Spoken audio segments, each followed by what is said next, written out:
friends, going to do a video on the Living with a Porsche playlist, and today we're going to be replacing the good old air oil separator. One of the more popular problems on eBay. It is quite a lot larger than I expected. Now Porsche have made a few modifications to this. This seal here is much larger. Apparently the old one is just an O-ring, and they've changed this. On my one, I'm pretty sure this lays across the top of the unit rather than upright. The other thing I've done is added a Jubilee clip here, because when I done a bit of research on the internet, apparently it's a lot easier to replace the spring clip that you can see, if you can see it there, that spring clip, with a Jubilee clip. It's easier to do up. But we'll see how Dan feels about that. He may want to use the old clip. So, why are we changing the oil air separator? Well, two reasons mainly.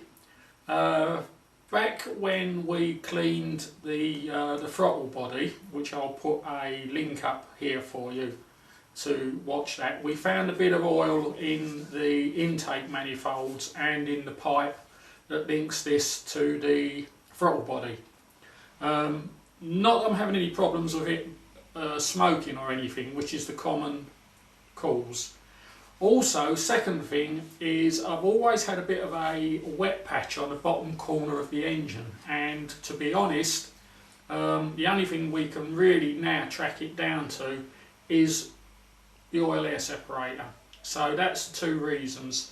Run a couple of tests, the usual tests. Took the oil filler cap off with the engine running. That came off nice and easy, no problem, and the engine started running a little rough, so all fine there. Second test, disconnect the hose from the throttle body, block off both openings, run the engine, see if the engine runs smoother. Right, that's where things went weird. As soon as I started the engine up, we started gushing oil out from somewhere around the oil air separator. That is not supposed to happen. So there obviously is a serious problem with this unit regards leaking oil, not smoking. So that made it become a bit of an emergency to get it changed. So that's what we'll be doing today round at Dan's. So what we're hoping for, the result we're hoping for, is to get rid of the damp patch on the side of the engine. So that's not gone there. Incidentally, as soon as I put the hose back on, the massive oil loss went. And I mean, we're talking about half a litre of oil in, what, 30 seconds?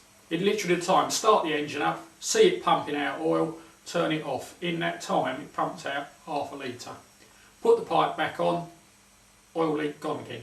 Back to just the damp patch, which obviously now is smothered in oil, but back to how it was before. So we're hoping, A, to get rid of the damp patch and have that gone and resolved, which would be nice. And fingers crossed, being it's a new unit, we'll get rid of that little bit of oil that's in the pipe leading to the induction system.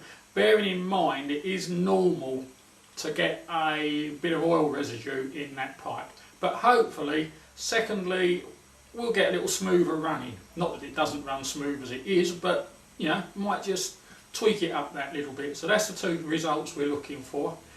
As always with me, it's a 120,000 mile car. So the old oil air separator has, you know, more than done its duty. It's had a good run for its money. No harm with having a new one on there. So, according to the internet, it's about a 2-hour job. Essentially, it's that hose at the top, which is in there, this hose here, this the rubber bellows, a hose that goes on there, and 2 bolts, if I turn out, 2 bolts there that hold it onto the block. So it's a reasonably straightforward job, but what is the problem is apparently it's a bit of a pig to get at. And Dan prides himself on being able to be quick on a job, so we'll get round there and see what's going on, see how we get on. I'll come back to you once the roof's down, car's jacked up, the wheels off, so we'll get straight into the action, straight into the work. Try and get underneath the car with the small camera and show you just how difficult or easy it is to actually get at underneath the car. So we'll catch you in a minute. Okay, this is about the only access that you have to get in at the oil air separator.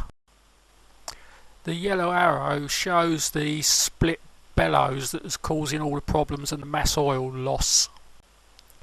Now the main problem is that you can only get one hand up through the hole to the oil air separator. There's enough room around the oil air separator, but you can only get one hand in there, and once you've got your hand in there you can't see what you're doing, so obviously we can't get a camera in there either for you to see. The oil air separator does, once you've got it undone, does actually come out through the top of the car, though we took it out through the top and then we put it back in through the bottom. It said 2 hours on the internet to do this job. It actually took us about 4 hours with all the mucking around. The Jubilee clip idea when putting it back in is absolutely fantastic. I can't remember what forum I saw it on, but that is an excellent tip. It makes putting it back together much easier. And due to the fact that Porsche have modified the top of the air oil separator, you do need a longer pipe, or you need to extend the pipe on the top. We extended it by using a piece of metal tube and heat shrinking the pipe onto it. Yeah. Hello. Stupid man. You can't help him. We are going to get something done about him at a point. Right, anyway, now that Malcolm's done his silly introduction. Okay, the air oil separators all back on now. As I said earlier, it took us about 4 hours. Not because it's a particularly hard job. The actual oil air separator isn't hard, it's a couple of pipes and a couple of bolts. But it is a sod to get at. Hardest part was getting the spring clip off of the bellows. That's what took most of the time. The other pipes weren't so bad. So anyway, that's on. I'm pretty sure that's going to be the end of the kind of wet patch of oil under the bottom of the engine. We've taken the car out for a quick run around. It's driving pretty much the same as it was. Small amounts of tuning differences, you know, and things like that, and the fact that it was only a wet patch of oil is probably going to take a while if we're going to see any differences. So, but at the moment it's running as it was. We just got the peace of mind that we got the new air oil separator on there, and we've got the peace of mind that that wet patch has gone, and I'm pretty damn sure that has. So that's it. It's a doable job, awkward to get to, and I hope that helped. Okay, so next we're off to Wales. That should give the car a good try out. Peace of mind that that's all done. So, very funny. So, peculiar, isn't it? We'll try and get some good videos for you up there. Report on the car. Hope you find this video helpful. If you've got any questions you want to ask, please put them in the comment box below. And remember to subscribe, remember to like. We'll see you again soon. Cheers.